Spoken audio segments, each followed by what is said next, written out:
Welcome to another DARS tutorial. In this session we're going to be looking at queries and in particular an overview of selections. This video will cover what is a selection, static versus dynamic selections, and how to create selections. So what exactly is a selection? Well, a selection is a list of constituents who match your query criteria that can be used to populate other lists in DARS. So when writing your queries, you're setting criteria as to how you would like to interrogate the database. The results from these queries can then be saved as selections, which is basically a list of your results. Those selections can then be used to populate things like mailing lists, invitee lists for events, recipient lists for gift acknowledgements, as well as research groups and many other processes in DARS. There are two types of selection on DARS: static selections and dynamic selections, and we're briefly going to discuss what the difference is between the two and when best to use them.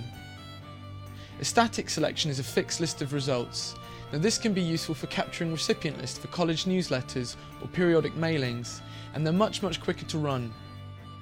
Dynamic selections, on the other hand, are lists that can be refreshed each time the query is run, so this is particularly useful for generating new prospect lists, for instance.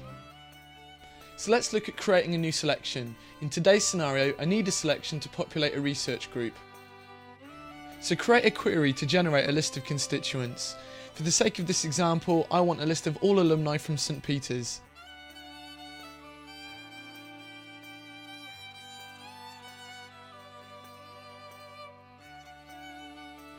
When you come to save the query, make sure you name it and use the naming conventions, as the selection is going to use this very same name. Go to the Selections tab and decide whether you want to create a static or dynamic selection. You can do this by clicking the corresponding radio buttons. Once you've done this, you've now saved your query and your selection. So our second example, we're going to create a selection from an existing query.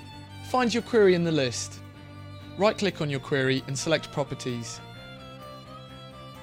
Now you simply need to check the selections tick box and decide whether you want to create a static or dynamic selection. Now that you've created your selections, you can use them to populate other areas of DARS, such as event invites, mailings, research groups, and many other features.